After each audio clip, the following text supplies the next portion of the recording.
evening and welcome. My name is Marie Mealy. I'm an assistant professor of criminal justice at Monmouth University, and I am the organizer of tonight's panel discussion. I'd like to begin by introducing the moderator for the event, Dr. Johanna Foster. Dr. Foster is an associate professor of sociology at Monmouth University and the director of Monmouth University's sociology program. I'd also like to introduce and thank Dr. Zanetta Rago-Kraft, the director of Monmouth University's Intercultural Center, for supporting this event and providing the honoraria for our panelists. Finally, thank you to President Leahy for attending tonight's event and being a part of this important conversation. Our panelists this evening include Dr. Lorenzo Boyd, Dr. Jason Williams, Dr. Sean Wilson, and Andrea McChristian. Welcome, panelists, and thank you for participating in tonight's discussion. Before we begin, Dr. Foster will review the format of the discussion and some rules of etiquette. Johanna, I'll turn it over to you. Thanks, Dr. Mealy. Good evening, everybody. It's so wonderful to be here with all of you, and it's really my pleasure to serve as the moderator and to be here with these amazing guests. And I really do want to thank Dr. Mealy for bringing us all together here. I mean, her hard work has been tremendous, and what a fantastic turnout. It's such a critical discussion for us to be having here on campus and in our communities. And again, Dr. Mealy, thank you so much for making this conversation possible. And as my good colleague said, I just want to say a few words about our Zoom etiquette, and then I'm going to introduce more fully our terrific group here tonight. But a reminder that you will not be able to unmute yourself during our event this evening, and you'll also not be able to turn off your video. We have such a large crowd here, and we want you to be able to focus on our panelists. We also have kept the chat closed, but feel free to send your questions directly to Dr. Mealy or myself, and we'll do our best to work those into the conversation as we can, and we're going to try to leave a few minutes at the end for further question and comment. We do expect that we'll probably be able to go till about 9 o'clock tonight, and we want to really hear from our guests. So, and we know the students out there can make it through 80 minutes. You're veterans. I'll also say just a helpful tip: if you do want to go into speaker view and choose hide non-video participants, you might have a better experience, right, seeing our wonderful panelists. So without any further delay, and on behalf of Dr. Mealy and also Dr. Rago-Kraft, I hope you'll join me in a more extended welcome of our panelists. First, please welcome again, Dr. Lorenzo Boyd.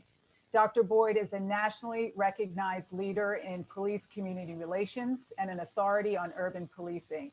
He is the Vice President for Diversity and Inclusion at the University of New Haven.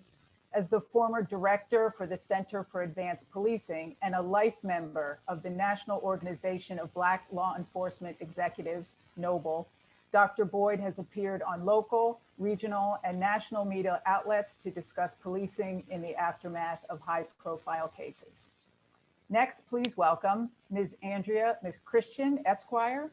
Ms. McChristian is the Law and Policy Director at the New Jersey Institute for Social Justice. In this capacity, she leads the implementation of the strategic vision as the Director of Law and Policy Program. She also oversees the programmatic function of the Institute's 3 pillars of social justice: democracy and justice, economic justice, and criminal justice reform. Ms. McChristian previously served as the director of the Criminal Justice Reform Initiative and was the primary author of Bring Our Children Home, Ain't I a Child?, which forms the basis of the 150 Years is Enough campaign. We're also excited to welcome Dr. Jason Williams. Dr. Williams is an assistant professor of justice studies at Montclair State University. Is a passionate activist criminologist, deeply concerned about racial disparity and mistreatment within the criminal legal system. Dr. Williams has conducted ethnographic research in Baltimore and Ferguson, Missouri, following police-involved tragedies of Freddie Gray and Michael Brown. He recently published a co-edited book entitled Black Males and the Criminal Justice System. And last but not least, please welcome Dr. Sean Wilson. Dr. Wilson is an assistant professor in the Sociology and Criminal Justice Department at William Patterson University. As a community-based scholar, Dr. Wilson's research seeks to foreground the voices and lived experiences of the oppressed and marginalized. His research interests include reentry, critical policing, critical criminology, critical gang studies, and race and justice. So thanks to all four of our panelists for coming to Monmouth University virtually, right, this evening, and for sharing your expertise with us. So let's begin. We have what we hope will be 5 questions that we can get comment on from our panelists, and we've asked them, right, to certainly speak informally, with one another, and I'll try, not to interrupt. But we were going to give this first question as a lead to Dr. Wilson. So, Dr. Wilson, if you could start us off. It's fair to say that this has been a year like no other, right? Certainly in recent American history. And we're hoping that you could give us your sense of how you see the current moment in terms of racial justice and policing. And then we'll turn it over to the rest of the panel. So go ahead, Dr. Wilson. Thank you. Yeah, we're at an important point in time in our history when it comes to racial justice in America. Over the summer, we witnessed many protests throughout the nation that address police brutality, inequality in the criminal justice system. And what was most surprising to many was the diversity amongst these protests. For example, here in New Jersey, I attended several protests in suburban settings where there were many white people and people from all walks of life who were beginning to, I guess, finally see how harmful, how destructive, how racist the criminal legal system in America is and has been throughout history. And it's important that the public's consciousness around these issues is raised, because in order for us to effectuate long-lasting, systematic change, we need the public support. We need everybody to see this issue as not just a Black or brown issue, but rather an American issue. And so I'm somewhat hopeful that we will see some type of change. In New Jersey, we've seen a lot of policy shifts. We have a new use of force policy that is trying to change how policing occurs in New Jersey, as far as providing citizens with safe policing, ethical, constitutional policing, policing that involves the community, right? Asking the community what they want and need when it comes to public safety. That's been something that has been missing in the past. And so it's extremely important that we foreground the lived experiences and voices of the oppressed and marginalized in policy conversations. And so the New Jersey Institute for Social Justice has done great work in foregrounding the voices of the oppressed and impacted to shape policy. And so it's important for advocates, criminal justice practitioners, criminologists, and even students to play a role in this process. If we want to see long-term systematic change, if we want to see cultural change within police departments, it really starts with us.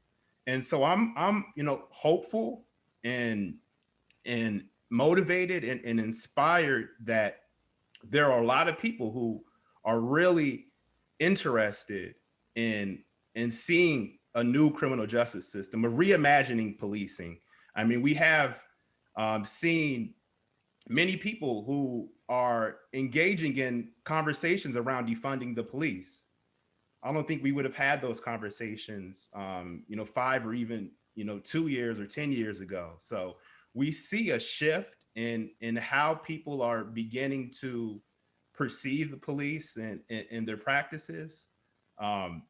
but we need long-term systematic policy change and cultural change in order for this moment not to be wasted.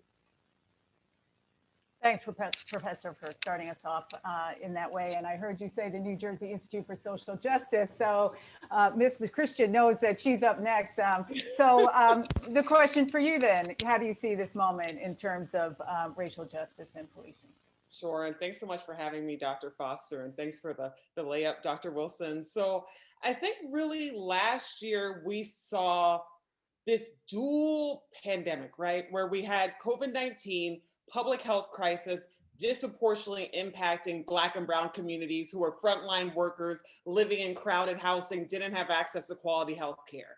And we also saw this pandemic of a racial reckoning with, as we all know, the names Breonna Taylor, George Floyd, Ahmaud Arbery, and so many others that we don't even understand the names of.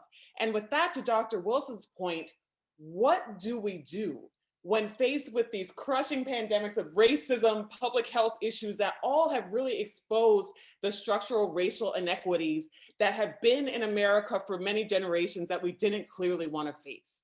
And that's why I think we're really at a critical moment. Are we at a moment, to Dr. Wilson's point, where we're going to make reparative policies and structures to make Black and Brown communities whole? And I don't want to say back to normal, because the normal wasn't good enough. To make them whole, to address the disparities that have come as a result of COVID, but the ones that existed far before that, that have had New Jersey, that have led New Jersey to having some of the starkest racial disparities across a number of areas in the nation. So are we going to actually face and put investments and money behind reparative systems and structures, or are we going to turn to platitudes? Are we going to put hashtags? Are we going to make holidays? Are we going to change names of elected officials, which is nice, which is great? Are we going to have diversity training? All nice and great, but are these the reparative systems and the well-funded investments we need to make sure that we all have access to healthcare across communities, that we have access to good schools, that we don't have the highest racial disparities in youth and adult incarceration in the nation, that we don't have over-policing of our Black and Brown communities? If we're not willing to actually put the money behind reparative systems and structures, then I feel that this will be a wasted moment. But to Dr. Wilson's point, I'm hopeful that with this energy and this power, especially in this New Jersey budget season coming up, that we can begin to make those reparative systems to make these communities whole.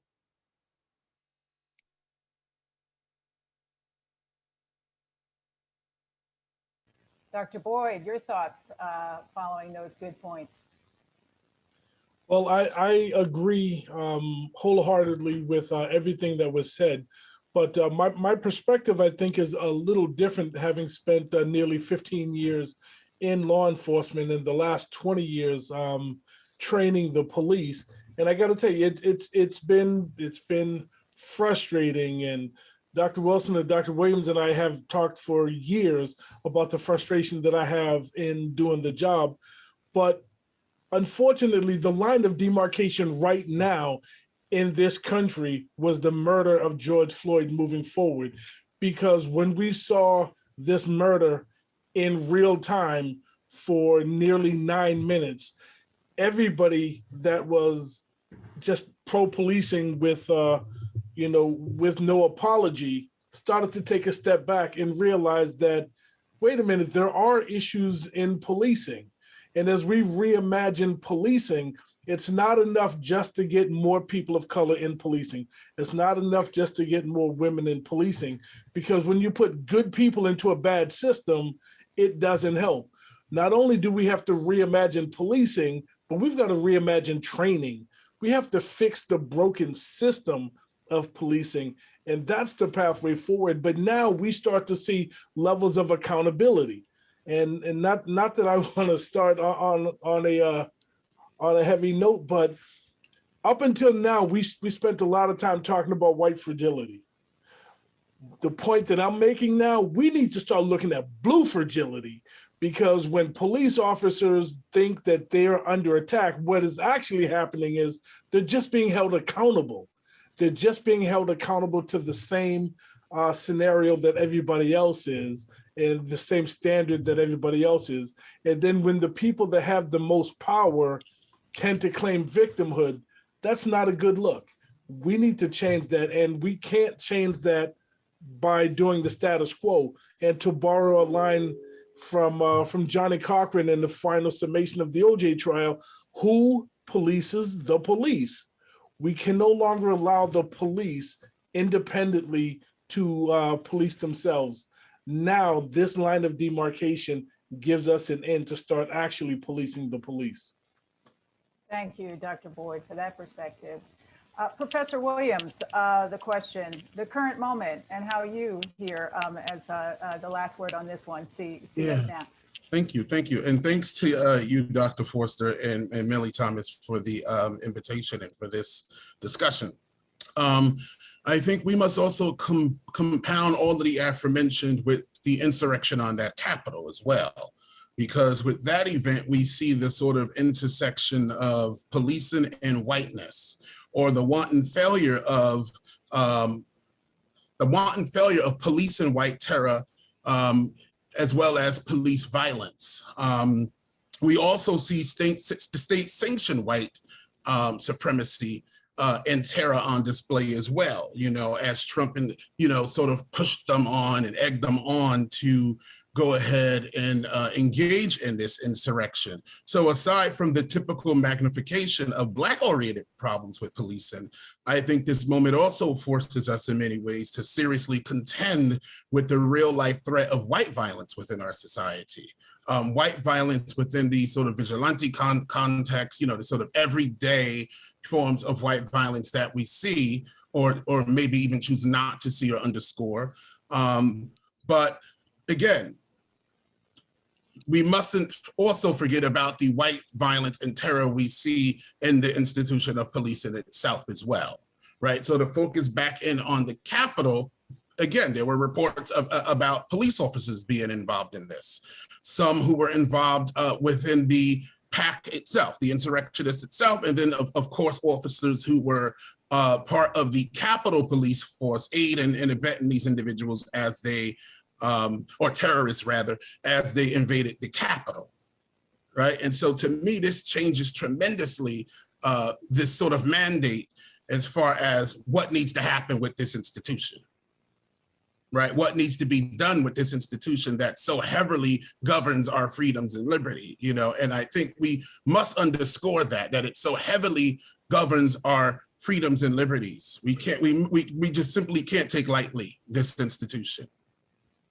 Thanks, Dr. Williams. And actually your remarks help us segue to the second question.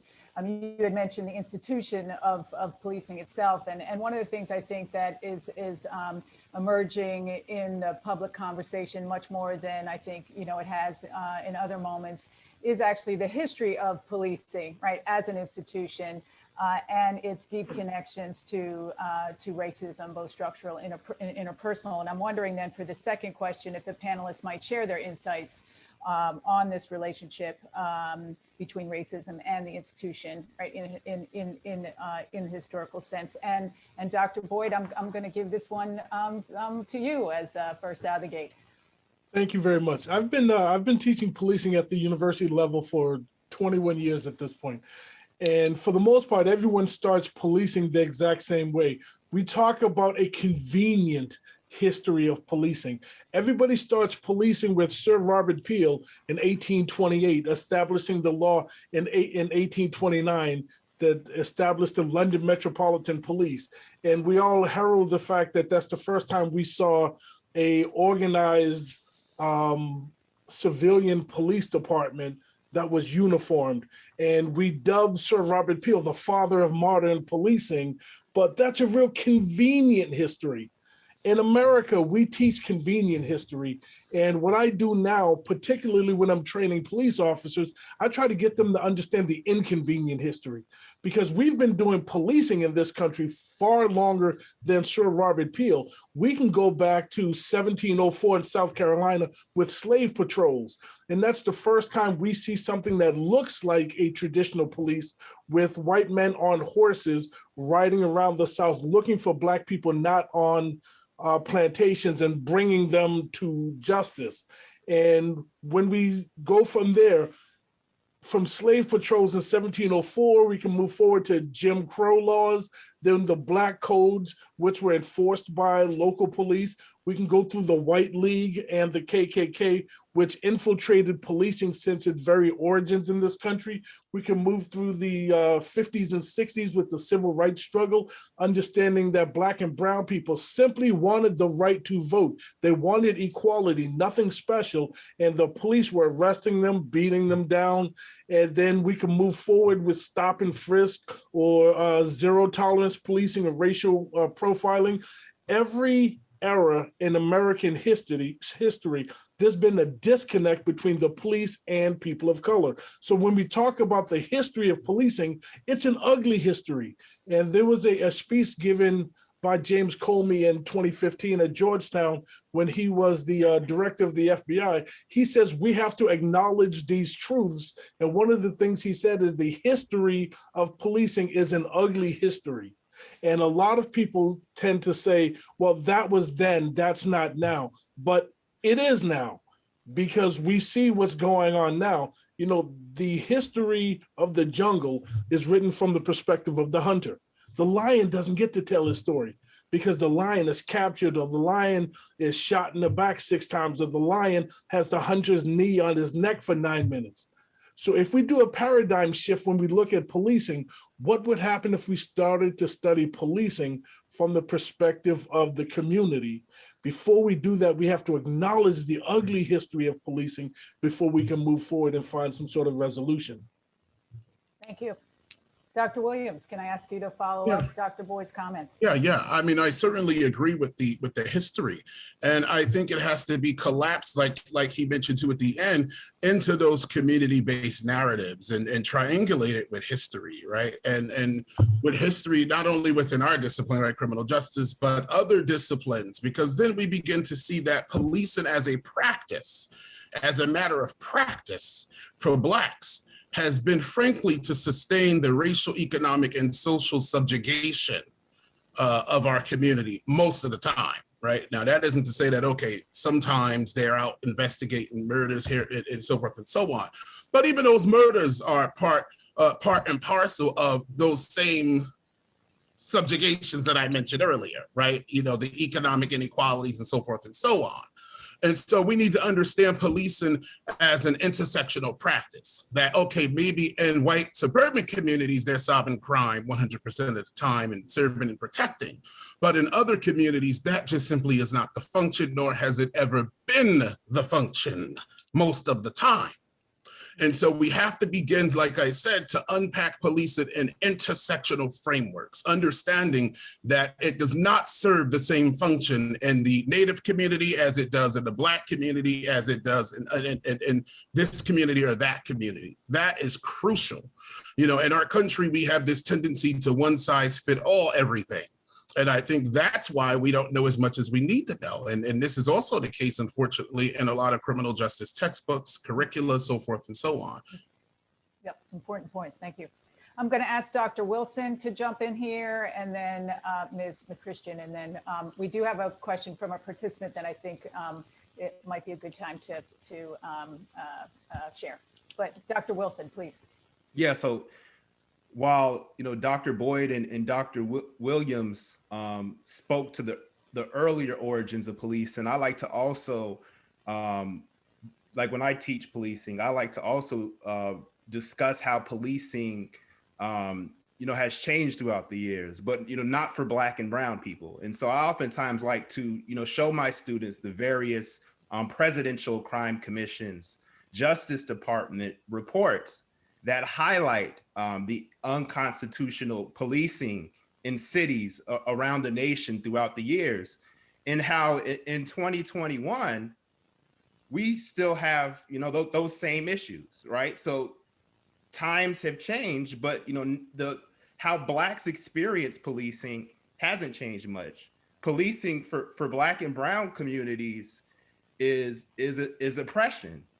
The way we're policed is oppressive and violent. And for instance, my research in Baltimore after Freddie Gray was lynched, not much has changed in Baltimore when it comes to policing. Why is that? Oftentimes, Black and brown bodies really aren't valued by society, right? So we know that these are historical issues, but the concerns of Black and brown people or even our lives really aren't valued. And so oftentimes it's tolerated, right? So it's important for us to, if we want to see real change, if we want to see policing strategies and practices and cultures change, we really need to examine the history and understand how flawed policing has been since its inception. Thank you so much. And last word on this round, Ms. Christian. Sure, and so I'll just add on that I think a really interesting analysis of kind of a history of policing can be seen in the city of Newark. So the mighty city of Newark, New Jersey, I live here, the Institute calls it home. Really in 1967, when we had, you know, the civil rebellions that were happening all across the nation, we had a rebellion in the city of Newark that was sparked by police abuse of Black cab driver John Weird Smith that led to 5 days of people having an outcry where this racial injustice through policing really was the kind of powder keg that was sparked by economic injustices and other social inequities that had gone unaddressed. And so in the aftermath, many people really thought that, you know, with millions in property damage, deaths, mass destruction, that was kind of a formative breakdown of police-civilian relations in the city of Newark. And since then, there had been a huge distrust, enough to the fact that previously the New Jersey ACLU and concerned communities reached out to the Department of Justice to do an investigation of how the Newark Police Division was engaging with Newark residents. They found that Black people in Newark were being stopped, you know, at excessive rates. Use of force was being used. A number of unconstitutional policing practices that entered the city of Newark and DOJ into a federal consent decree process. And we are about 4 or 5 years into the federal consent decree process. There's an independent monitor that's been established to oversee this process that will have Newark Police Division engaging in the development of policies, many of which they never had before. We've helped them work on the development of 16 new policies, trainings to those policies, and then auditing to see if there's a culture change. And these are policies across use of force, bias-free policing, community policing, stop, search, and arrest, First Amendment. They have an LGBTQIA policy. And so I think this is a really interesting process right now. The Institute is part of the monitoring team overseeing this. We're subject matter experts of community engagement and bias-free policing to see how a city that at one point in time, 1967, had a police force that did not represent the community it served. Racial injustice and unrest sparked this huge rebellion that led to a broken relationship for many years that we're starting now to see if this consent decree process can begin to fix and remedy that harm. And so I'm excited to be a part of this process and kind of a very centralized view of how we can see where we've been and figure out what reforms are necessary to where we're going. Yep, thanks for that. And on that note, the question from our audience member, I think is, you know, ties into to what you're teeing up there. Thanks. But the question is, could you talk, and I'll leave this to whoever wants to jump in first. Could you talk a bit about the role and possibilities of robust civilian review boards? So I'm wondering who might want to be first to the mic on. Okay, Dr. Boyd, I saw your hand. Go ahead. Yeah, I think a civilian review is necessary. And the police typically say that civilians haven't done the job, they haven't walked in our shoes, so they can't oversee us. What I'm saying is, having done the job for 15 years, you don't need 905 academy hours to understand that kneeling on somebody's neck is probably wrong. You don't have to have a whole lot of police academy backing to understand that shooting somebody in the back is probably not in your best interest.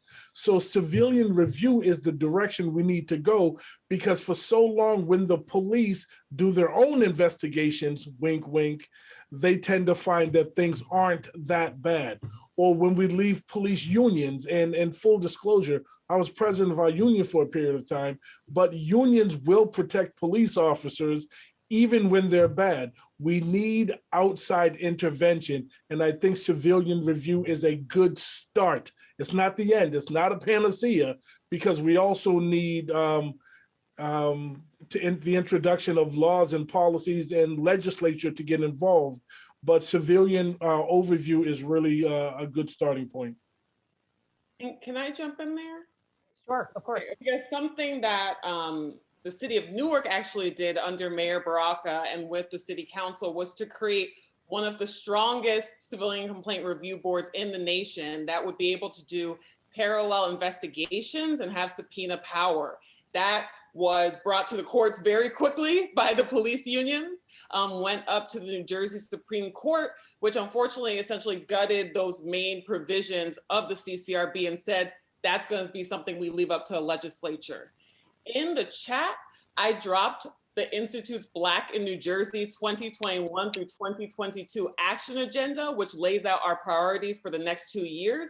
There is a bill right now, A4656 S2963, which is listed in that agenda, which would create municipal civilian complaint review boards. That's led by Assemblywoman Angela McKnight, that would pick up where the New Jersey Supreme Court left off and give a tool through legislative action to create CCRBs at the municipal level. So we ask you all, this is a very hotly contested bill, to support it, to learn about it, because this is a way that through the legislature, we're able to make sure that we're able to create those powerful CCRBs that have been struck down by the courts.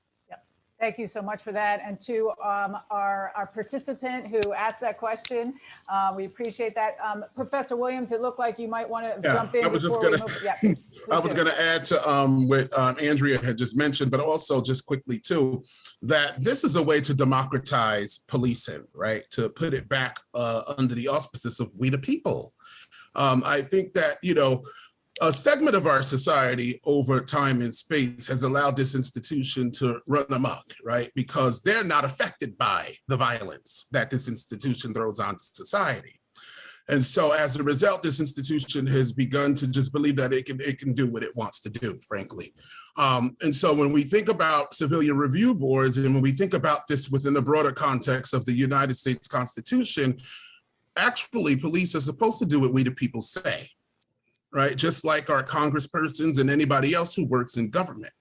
And we shouldn't have to go to a, like Dr. Boyd said, it shouldn't require us to have done the job, okay? We're taxpayers. So I definitely encourage folks to go to that website, look up this bill and support it, because we need to democratize all agencies within government, and they need to be accountable to we the people who paid our taxes. Thanks for that. Before we move on to the next round of questions, there's one more from the audience that I thought might be good to share now, since while we're talking about policing particularly. And this is for Dr. Boyd. Dr. Boyd, you get a question just for you. But so the question from the audience is, how do you teach proper policing to police officers? Well, that's a great question, because we redevelop police curricula all the time. And on a typical non-COVID year, I do between 250 and 300 hours of police training around the country. Right now, the focus is on cultural competence in policing. And I need the police to understand the lived experience of those that they're policing. And many of the training sessions, if it's more than one day, part of the training, I'd like to bring community members in as well. And I want police officers and community members in the same training, at least for an hour or two, because I absolutely need the police to hear the lived experience of the people that they're policing. But I also want the community members to hear what it's like doing the job, because a lot of police officers will say that they were afraid or they feared for their life. And I want them to understand why there's fear and what this fear is. But bringing community members and policing together, I think, is the pathway forward. But clearly we need cultural competence. And it used to be a time where we wanted to build a better cop. That's some 1990s RoboCop stuff. What we're trying to do now is build a better person in policing, and it's a 4-step process. We try to instill empathy, compassion, critical thinking skills, and increase communication skills. So that's the type of training I'm doing now. I appreciate you taking the time. Great question. Yep. So the next question that we have has to do with the national conversation about defunding or abolishing the police. And I'm wondering if we could start with you, Professor Williams. So what's your perspective on this position to defund or abolish? Yeah. Oh, so I'm definitely for it, okay? Because I think that because it's about the reallocation of funds that have been stolen from communities, right? When we think about Black and brown communities, even Native communities, right? These are communities that we have not invested in and unfortunately purposefully not invested in, right? Because we have to take into account two histories of racism, right? And so forth. So, and really when people advocate for defunding, really all what we're saying is that there is the possibility, right, where we can take some funds from policing and other institutions that have done great harm to these communities and redirect those funds into initiatives that are actually going to make these communities more healthy, right? And then not only that, if these communities are telling you, if they are exclaiming that we are afraid of the police and we don't believe the police is actually helping us, then that means we really need to listen to what they are saying and do something that is actually going to help these communities. And we do have research that shows that community-based programming helps, right? That community-based rehabilitative measures help. We also have research that has shown too that, you know, the lack of community-based programming harms these communities. We also have a whole entire historical record through which to look at and see that divesting from these communities has decimated them, that it was indeed an act of racism, an act of gender-based racism and so forth and so on. So I am definitely for it, even if just for the simple fact that for a number of years, these communities have been decimated economically and socially. Thank you. Dr. Wilson, how about we get you in here? Your thoughts on defunding, abolishing the police? Yeah, I agree. I think we definitely need to reconsider where we invest our monies, especially for taxpayers in Black communities, right? Many times we've been funding oppressive institutions that have subjected our communities to harm. And so I think it's important when we talk about defunding the police, when we talk about potentially abolishing the police, it's also important that we take into consideration the lived experiences of people who are most likely to experience unconstitutional and oppressive policing. And so, like, for example, there are many technocrats who are so-called experts on policing, who really don't have the lived experience. They aren't involved in the community. They don't know what the community works. And so it can be extremely problematic. We might find so-called solutions that really aren't effective. So if you think about the Camden model, which, you know, focused on relying on community-based policing, that actually resulted in over surveillance of Black and brown communities. And many Camden residents were disappointed in that shift because they didn't play an active role in changing how policing is performed in their communities. So I think it's important, if we're gonna discuss defunding the police, if we're gonna discuss transforming policing, that we really need to ground these changes in the lived experiences and perceptions of people who come in constant contact with the police. And so it's important for us, when we think about police brutality, we oftentimes, you know, think about the instances of excessive force, you know, Michael Brown, George Floyd, and others, but we oftentimes ignore the daily slights, the daily unconstitutional policing that oftentimes happens without the public knowing, right? Being harassed, being subject to unconstitutional stops, having drugs planted on you, given tickets, and having to have your life destroyed due to you coming in contact with the criminal justice system. And so these are things that people in Black communities for decades have been shedding light on, and society for the most part has kind of ignored their cries for constitutional policing. So if we're going to talk about defunding the police, we have to include people who are deeply rooted in the community. because they know what works best. They know more than even criminologists.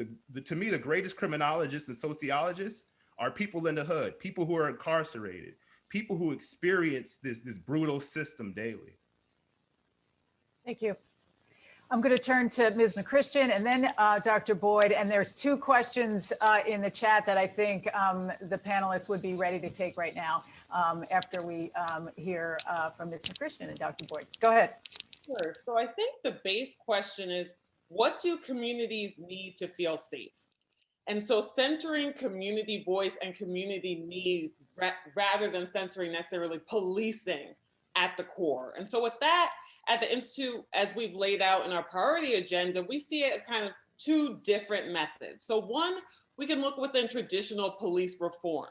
How do we center communities within the policing space? And so that looks at, just as Dr. Wilson mentioned, that the AG has created a new use of force policy that all law enforcement agencies are going to be using in the state. We think they should also be developing First Amendment policies to protect civilian rights to record police during these interactions. Without a phone recording, we wouldn't know about George Floyd. We've done that with the Newark Police Division consent decree process, is create a First Amendment policy to inform those practices. We want that to be in every law enforcement agency in the state. In addition, limiting the military grade equipment that local law enforcement can get through the federal 1033 program. That if you're getting free equipment that could escalate civilian interactions, that's something that you simply don't need. We want to look at banning and criminalizing police use of chokeholds. That's something that Minneapolis did fairly quickly. That's something that New York has done that New Jersey has failed to do.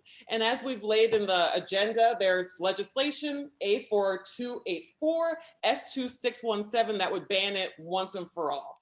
We also want to look at ending law enforcement qualified immunity, creating CCRBs, as we talked about before, and then reducing police enforcement of non-serious offenses, particularly for youth. Something that the AG did do recently is basically revise the youth diversionary options guidance so that there's heightening of diversionary options and a presumption that young people stay in the community rather than being sent into family court and adjudication.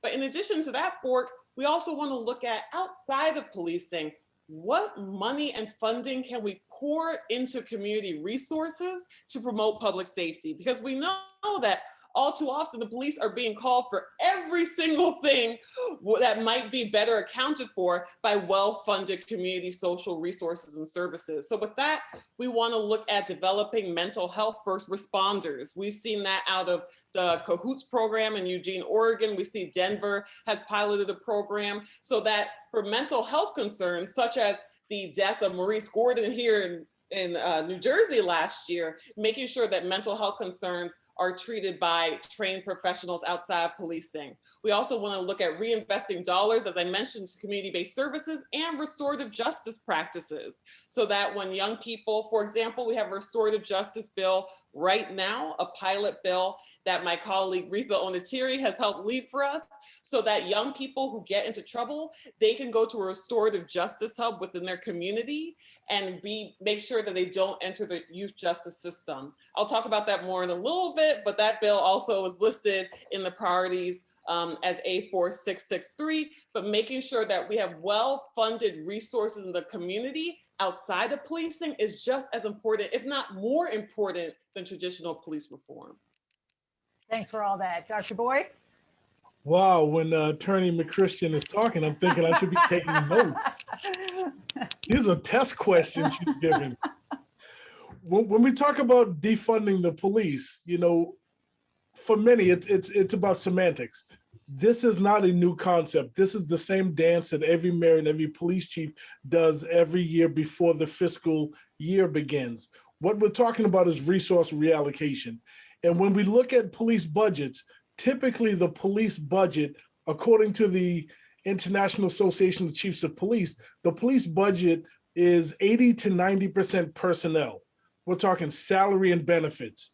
And then according to the National Institute of Justice, of that 80 to 90%, 10% of that is overtime. Get that, 10% of the 80 or 90% is overtime. And Forbes did an article in June of 2020 that said police budgets are roughly 36% of a city's overall budget. So there's a lot of money going into policing and a lot of money going into overtime. So here's the question. Instead of putting that all of that 10% into overtime, why don't we reallocate that into the reason that they need overtime? Let's take a cut of that overtime money, reinvest it in communities that are typically over-policed, and put it into preventative programs. So what does that look like? When I was talking to Mayor Garcetti's people in Los Angeles, they decided that they were going to move $250 million into preventative programs, but they only had $100 million available. So what did they do? They decided to pull an extra $150 million out of LAPD's budget. And people lost their mind that we can't police if we lose $150 million. But the total LAPD budget is $1.8 billion. So if LAPD was a person, that $150 million, they would pull out of the cushions of their couch. It's not that big a deal. And then we saw in New York City that they were reallocating nearly $1 billion out of policing into other things. And they took a lot of the people that were in plain clothes and put them back in uniform, because if you need police officers, then that's what you're going to do. That $1 billion they took out of NYPD, it's out of about an $11 billion or $10 billion budget. So again, it's less than 10% moved from reactive policing into proactive community care. And that's what we need to do. If we can be proactive and put money into preventative programs, like Dr. Williams said, put the money back to the people who are paying the taxes to pay for this, then I think we can fix a lot of the problems. It's just that people are up in arms because we use the term defund, but the process is a good process and it works.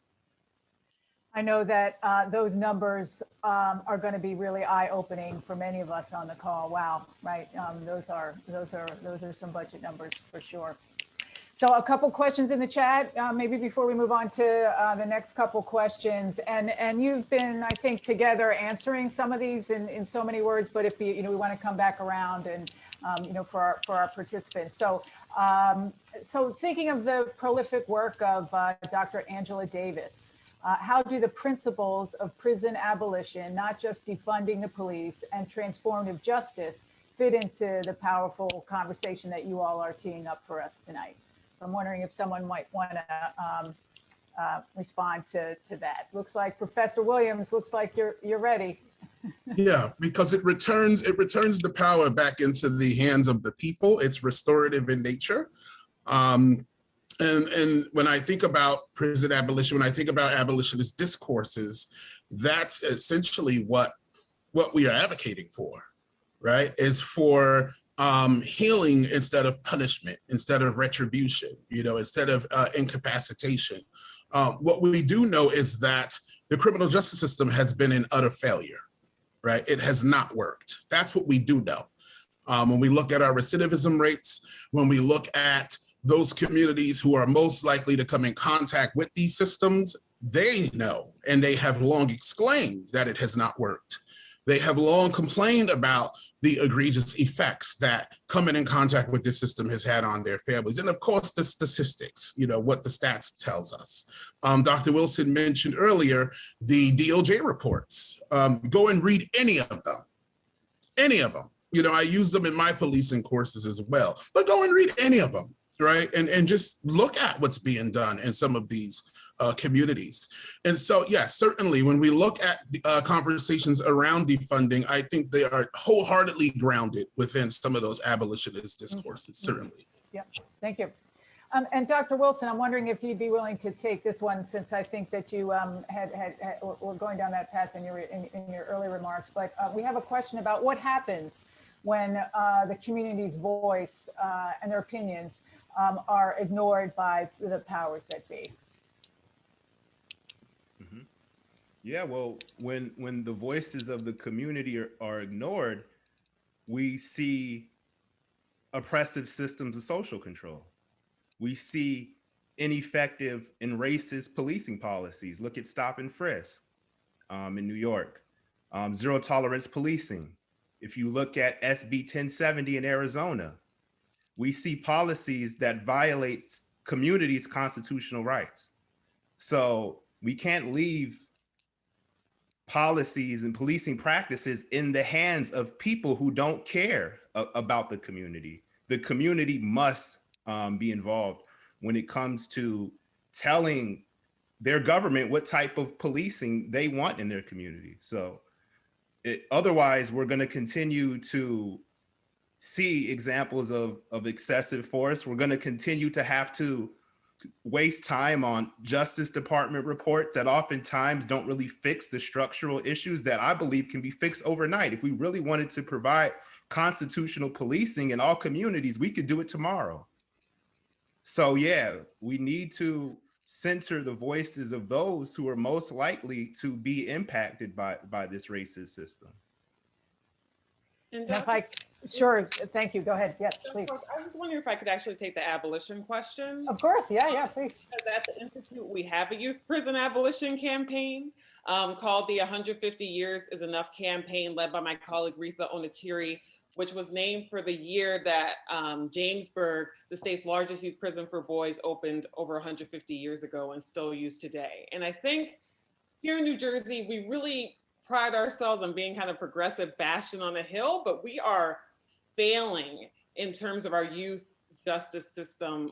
As I mentioned before, we have the worst Black to white incarceration disparity rate in both our youth and our adult populations. About a quarter of the young people released from our state's youth facilities end up right back within those facilities within 3 years.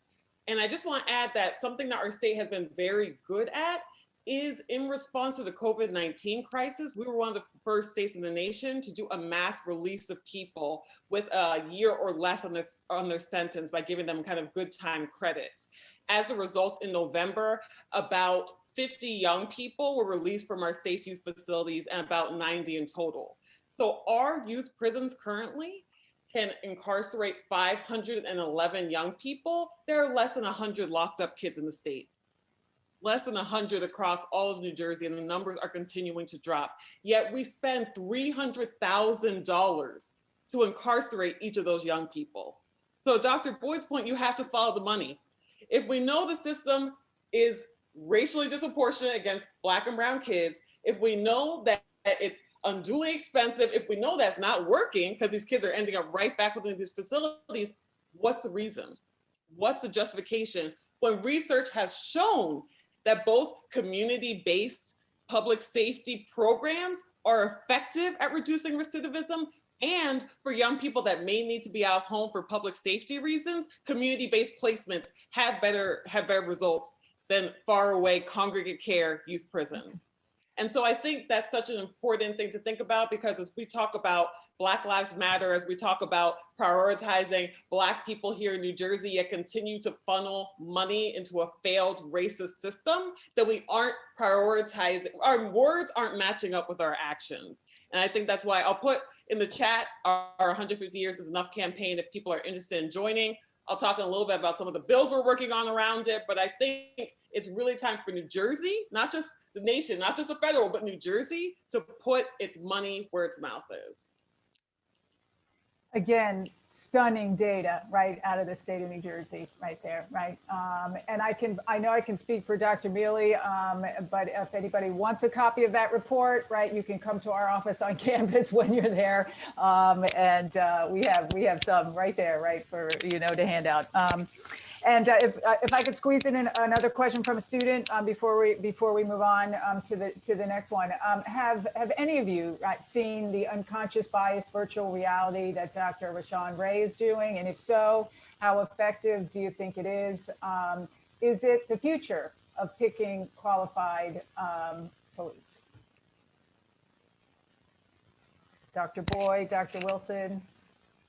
I have not seen it. I've heard about it, and I've heard a lot of good stuff about it. But again, it's just one tool out of many things. And we need to get to unconscious bias. We can actually teach out of unconscious bias. We can do that. So that's one tool that we need.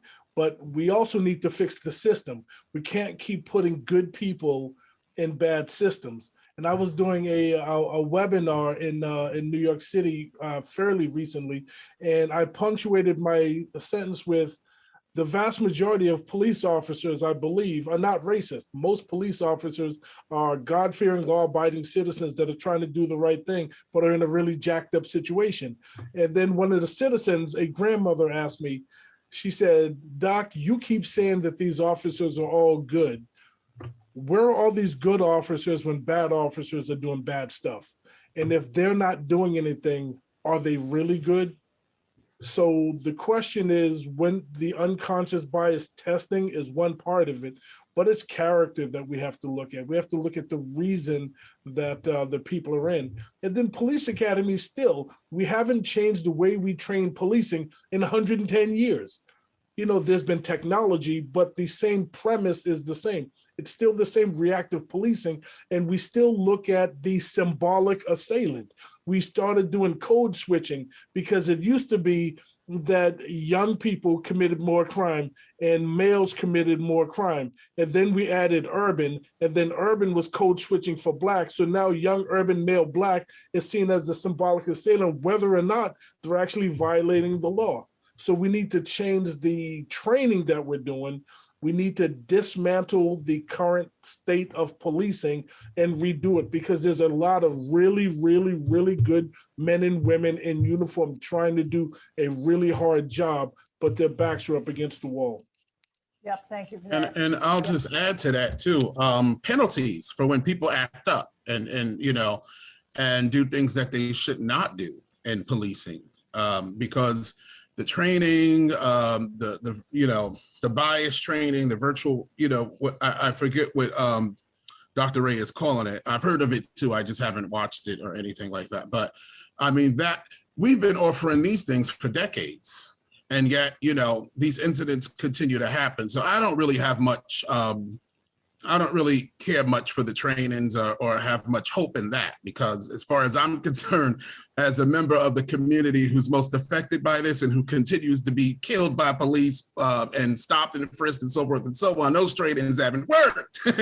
What we want is actual penalties, because let me tell you, at my job, if I do something wrong, I know I might be terminated.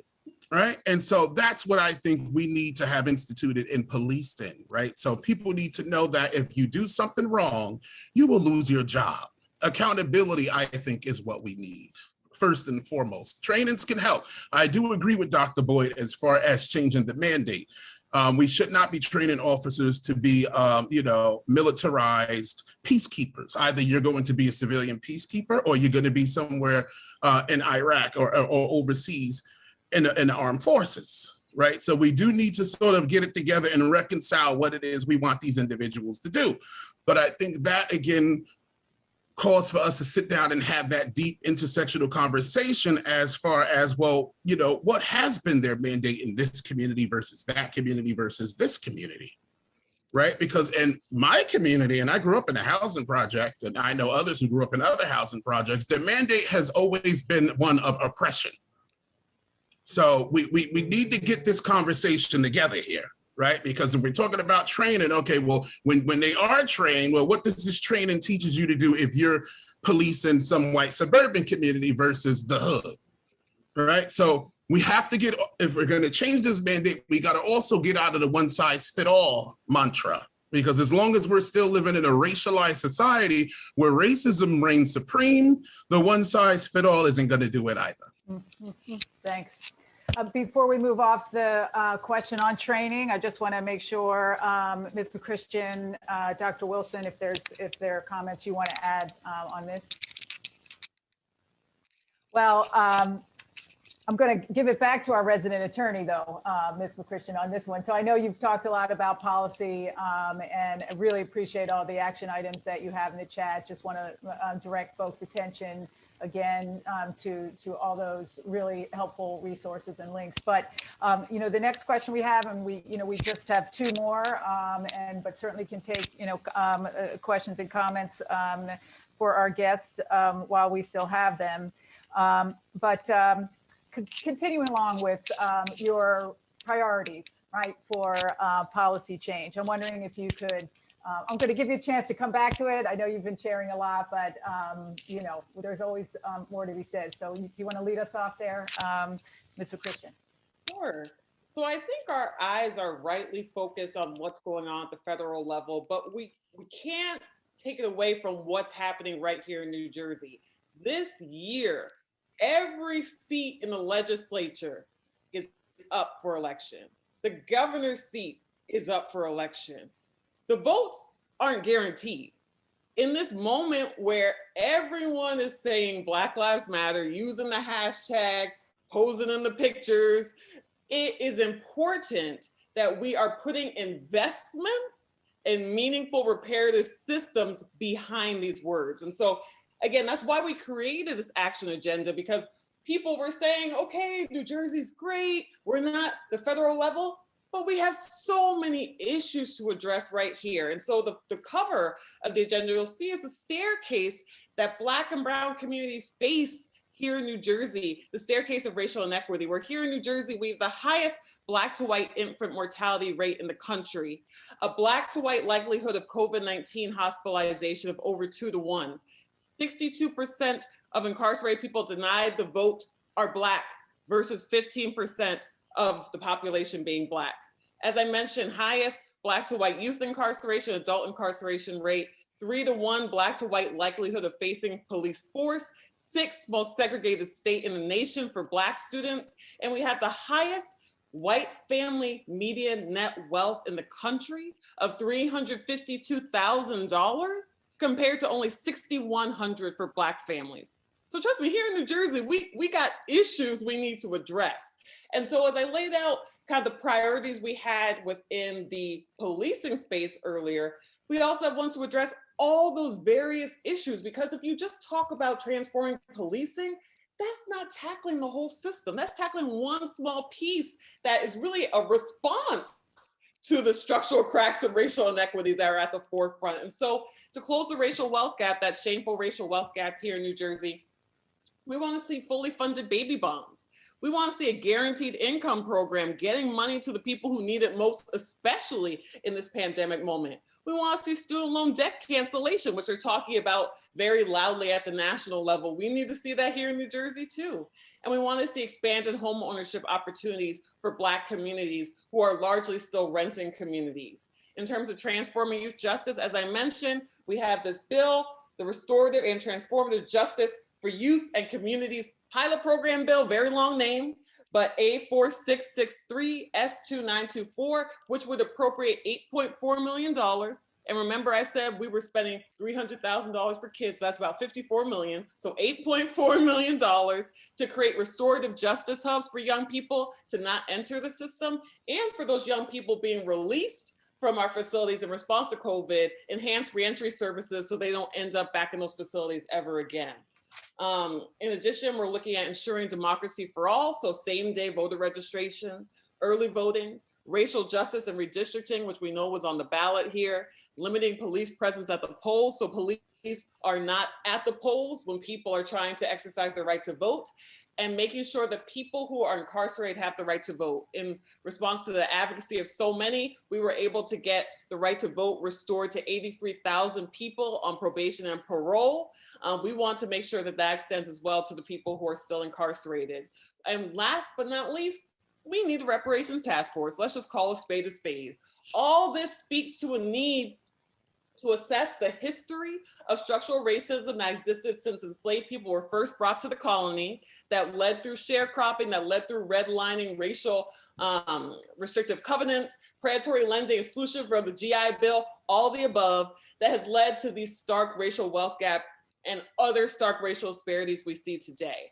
We're just calling for a task force, A711, S322, that would meet for 2 years to analyze how we begin to create these reparative systems and structures. Other jurisdictions have created such task forces. California just did so. We think it's high time, with New Jersey having some of the worst racial disparities in the country, for us to take a real look at ourselves to make Black lives really matter here in New Jersey.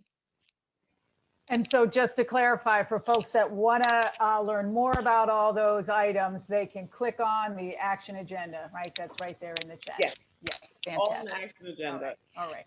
And so, Dr. Wilson, hearing what the New Jersey Institute for Social Justice is up to, I'm wondering your comments, your thoughts, and your current, for your priorities around policy. Yeah, so just to add on, like, we don't really, if you think about what needs to be done at the local level, there are many community-based organizations that have set the framework for what needs to be done. And so I just think that we need to empower these community-based organizations to play a major active role in shaping policy. Policymakers and practitioners need to listen to community-based organizations. They need to be willing to commit to structural change. Police culture needs to change. I have many students who are interested in becoming police officers, especially my Black and brown students. They want to go into the system to change this system, but they're fearful of the retaliation. We can look at the case of the NYPD 12. I don't know if everybody has seen the phenomenal documentary, Crime and Punishment, which highlights their challenges with trying to hold the NYPD accountable. They're heroes. They're trying to protect the community. They're trying to force their colleagues to engage in constitutional policing and call out racist policing practices. And I don't know if it's possible, right, for us. So we talk about diversity, but it may not, if these racist and toxic cultures, are maintained within police departments, diversity is not going to address these structural cultural issues within these departments. So we need to find a way to eradicate white supremacy in police departments. We need to get rid of white supremacists who are in police departments. And I think that would be a great step moving forward. But I don't really think there's really much we need. I mean, it shouldn't be that hard to effectuate these changes.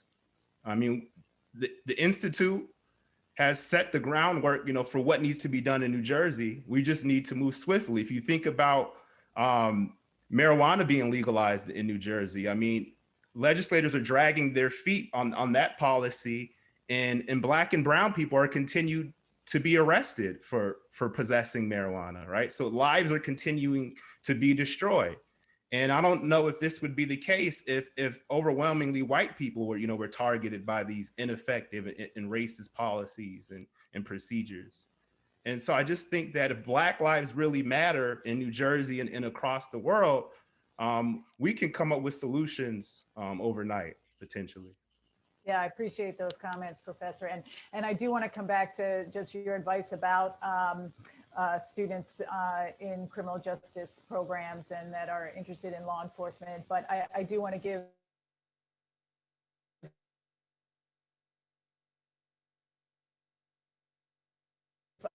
Professor Williams and Dr. Borden. I might have another one. But Professor Williams, I'm wondering if you want to share, what's on the top of your list priority-wise. And you're muted. Regarding the policies, right, Dr. Because you went out really briefly. I'm sorry, yes. Okay, yes. so so everything that my good friend Andrea mentioned, everything, because she goes off. I love her, but one thing that I've been focusing on lately too is the marijuana policies and such, alongside the juvenile justice reforms and what have you as well. But primarily, well, for now, right now, anyway, with this piece of commentary, the marijuana reforms, because you guys all know that past November with the referendum, right? We all voted and such and said, okay, y'all go ahead and create, a law that would essentially legalize this. And yet we know that they're sort of like Sean just mentioned, they're dragging their feet. So I'm going to call for all of us to, reach out to our lawmakers, reach out to the governor and push for some change on this, right? For some action on this, because we need something to be done in this regard. I'm hearing from people all over the state that individuals are still being arrested, still being pursued on this, and this despite, right, the guidelines that came down the pike from the AG. So that should be unacceptable given what happened in November.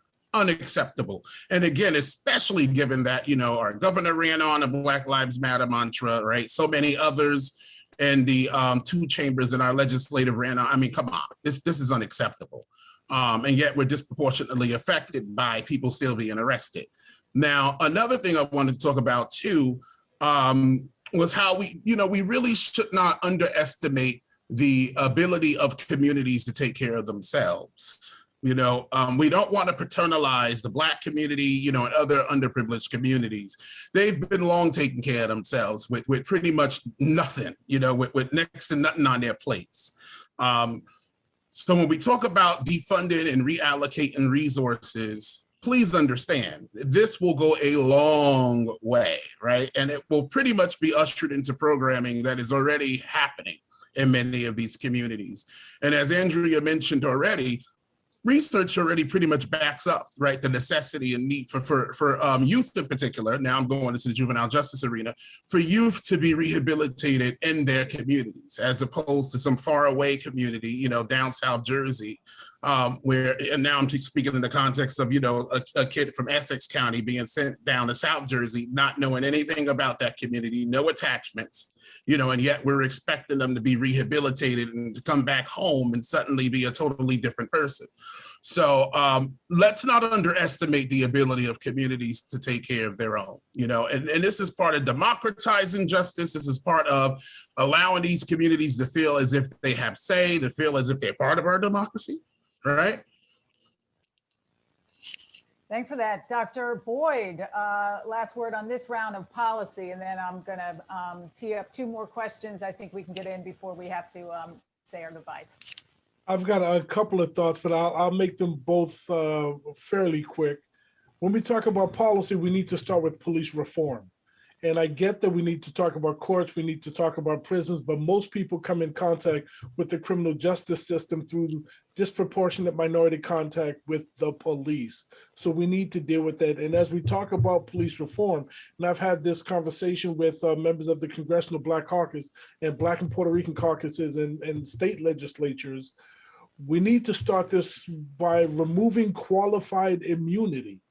And as a former policing person, I don't know anybody that really benefited from qualified immunity, because if you do something wrong, qualified immunity says that you can't be civilly sued and that the state is going to take the hit for that. And it's really funny that we want everybody else to be held accountable for their actions, except the people with the most power. So if we level the playing field a little bit, remove qualified immunity, and force police officers to take action, the duty to intervene. It's funny, they will absolutely intervene when a civilian is doing something to another civilian. They need to intervene when a police officer is doing something. So if we add those two, the next point is, now that we got rid of what's his name in that old administration and there's a new president, we need to go back to President Obama's task force on 21st century policing. There are 6 pillars that we need to pay attention to. And the first pillar from 21st century policing is building trust and nurturing legitimacy, because that's the foundational principle underlying the inquiry into the nature of police and the communities they serve. And here's the quote from page 9 of 21st century policing under Task Force 1. People are more likely to obey the law when they believe that those who are enforcing the law have the legitimate authority to tell them what to do. The public confers legitimacy only on those that they believe that are acting in procedurally just ways.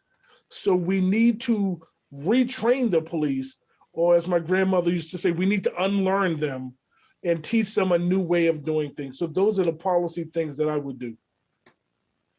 I'm sure I can speak for the 120 some of us on the call that those policy recommendations from all 4 of you so important and insightful. And so thanks for that collective set of recommendations. And what I'm going to try to do is share two questions from the audience as our closing questions. And the first, policing has been purposeful from the time of slavery, not in favor of Black people. And although some policies have improved over time, there seems to be a disconnect between policies and actual policing.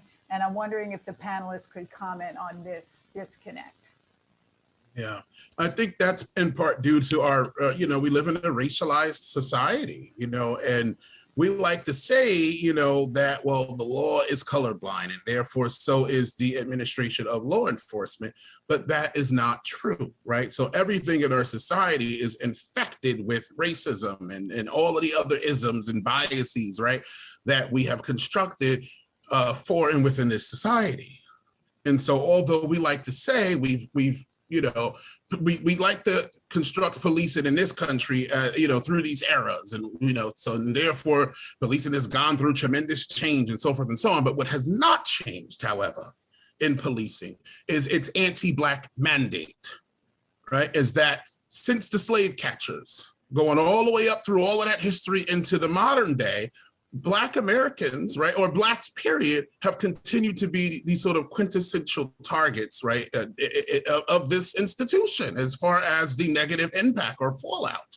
That hasn't changed, despite even President Obama's, task force, even despite that, or despite any of the state task forces.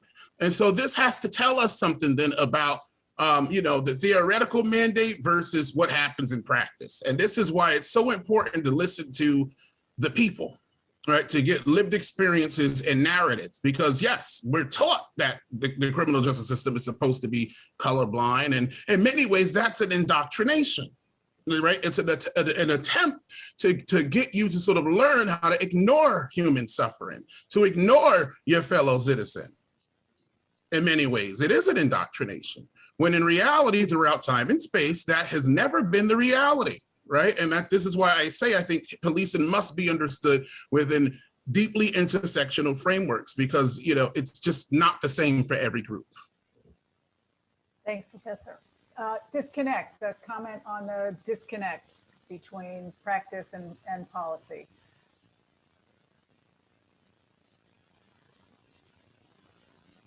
I don't know, Professor Williams. I think that they might have ceded the last word. I don't know, Dr. Boyd, come on, right? Let me just say this. A lot of times when I go into police departments, one of the first things the command staff tells me is that somebody has done an audit of their policies, and the policies have been deemed not to be racially biased.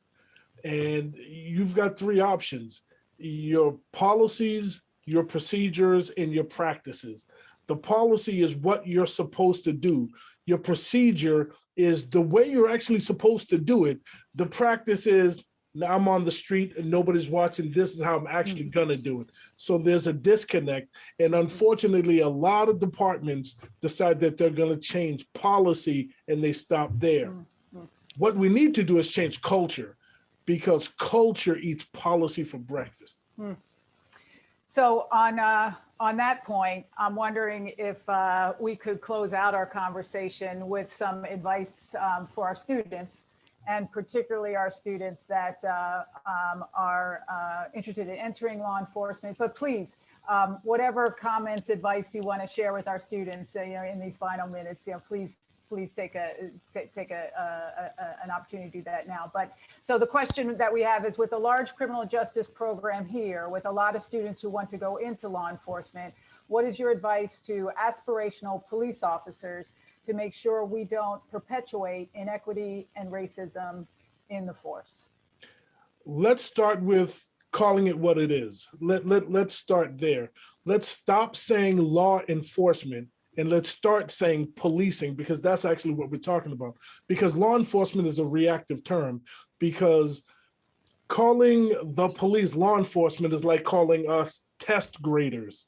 Do we grade tests? Yeah, but we do so much more. So enforcing criminal laws as it applies to index crime is only about 20% of what the actual police do. between 55 and 60% of policing is service and administrative. So first of all, let's acknowledge that's what it is.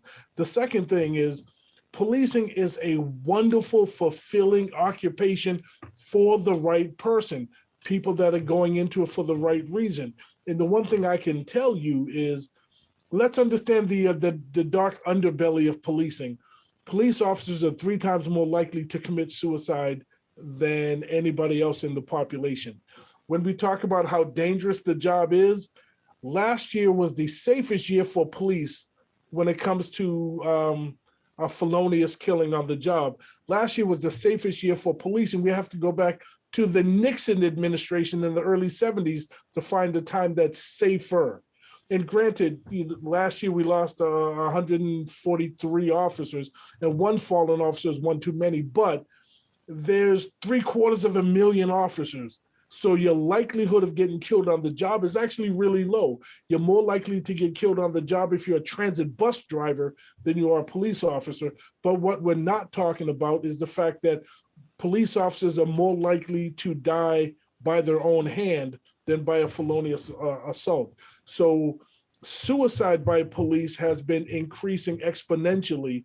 And for 3 years in a row, going on 4 years, more police officers have died by suicide than by homicide. When we saw the crazy insurrection that happened on the Capitol, 2 officers committed suicide, 1 officer was killed there. And for a period of time, New York City PD was averaging 1 suicide per month. They certainly weren't averaging 1 homicide per month. But let's move forward. In policing, police officers are 300 times more likely to be alcoholic than the general population. If you go into policing, have a life. Lean on your spirituality, lean on your family. Get friends outside of policing. Don't make policing your life. And then the last point about this is the average divorce rate in American populace is about 54%. The average divorce rate in policing is approaching 70%.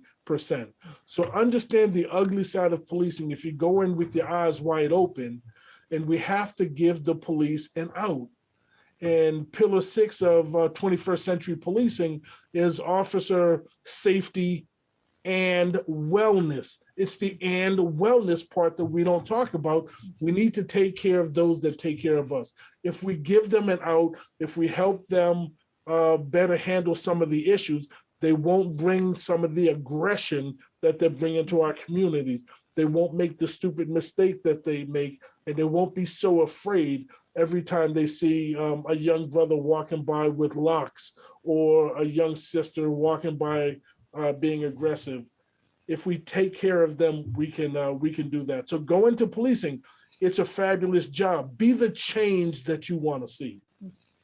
Important words. Thank you, Dr. Boyd.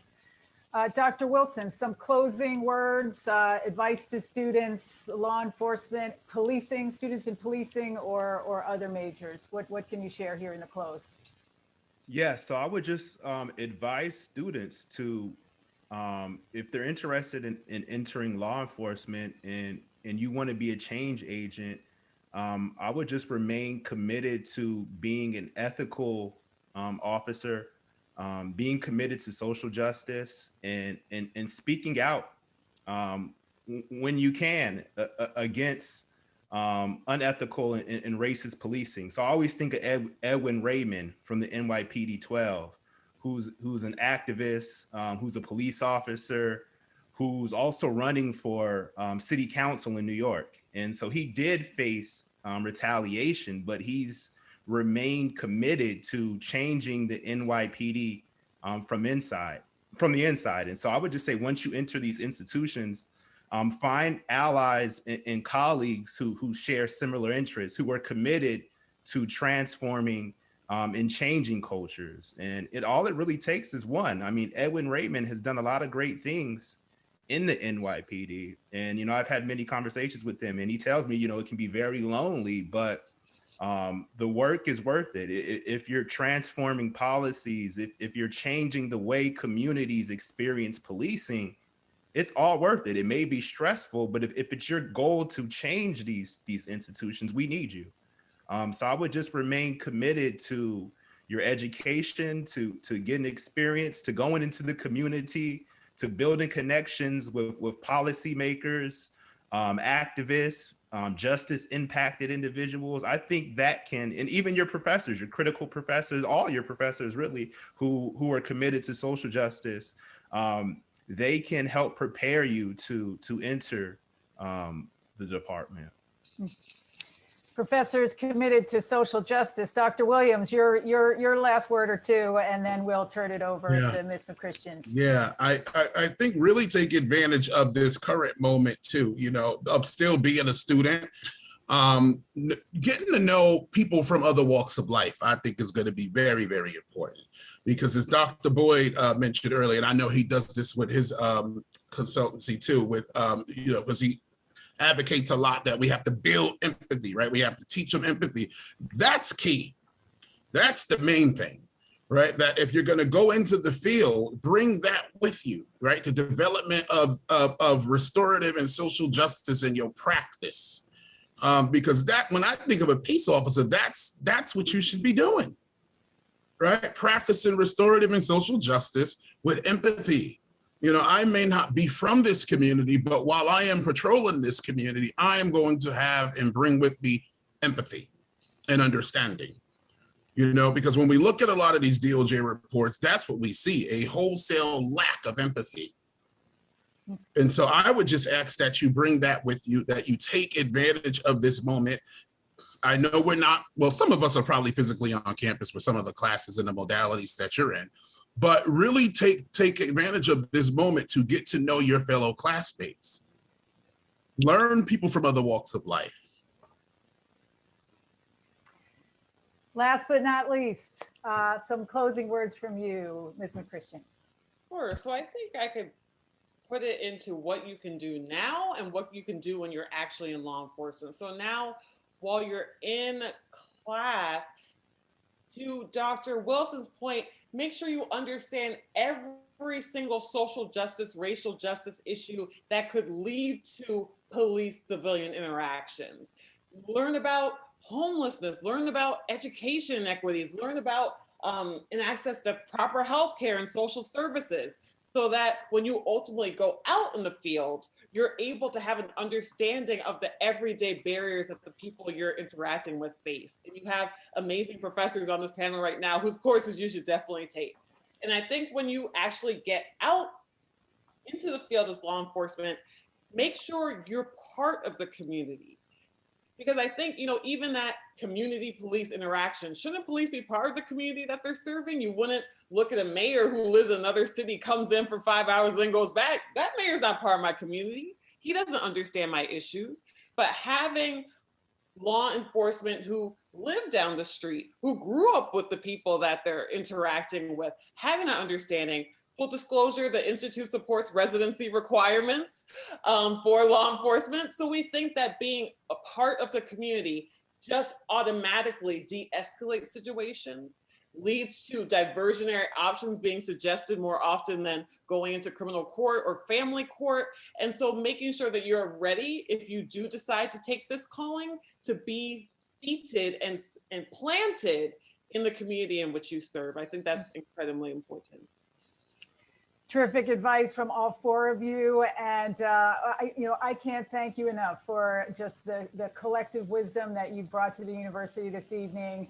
An amazing, inspiring, informative, and for the audience, I actually know some of these folks before they got here on our virtual screen, so I knew that you were in for a great night, and I knew you wouldn't be disappointed. So we're so lucky again to have these four experts and activists and really freedom fighters here with us tonight. But I do want to ask Dr. Mealy to come back on. I'm glad she did. And Dr. Rego Kraft, if you could pop back on as well. I do want to thank the Intercultural Center here and Dr. Rigglecraft's great work at the university for making this conversation possible. It's one of many amazing things that she and her staff do here for our students and the larger community. And Dr. Mealy, your work here and in the Department of Criminal Justice, we're also thankful, right, for your voice and bringing together this just powerhouse group, of scholars and activists, Dr. Boyd, Ms. McChristian, Dr. Wilson, Dr. Williams.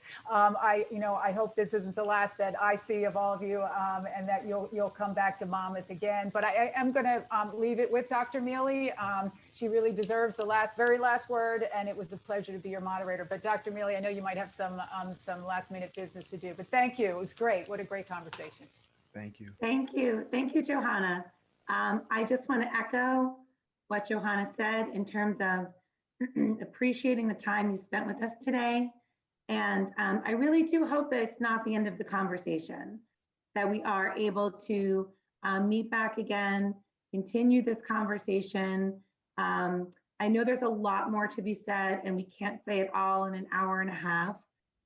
So I do look forward to speaking again with you and inviting you back to Monmouth, perhaps even to our beautiful campus. And thank you, Johanna, for doing an amazing job moderating the event. I will definitely be calling on you again. There is a recording of the event, so I will be sharing it with those who request it. But thank you again for your time. I know we just ran over 9 o'clock. Panelists, I really do appreciate your expertise and your insight. So I will definitely be speaking with you soon. Thank you, everyone, for joining us, and have a wonderful evening. Goodbye. Thank you. Be safe. You're welcome. Thank you.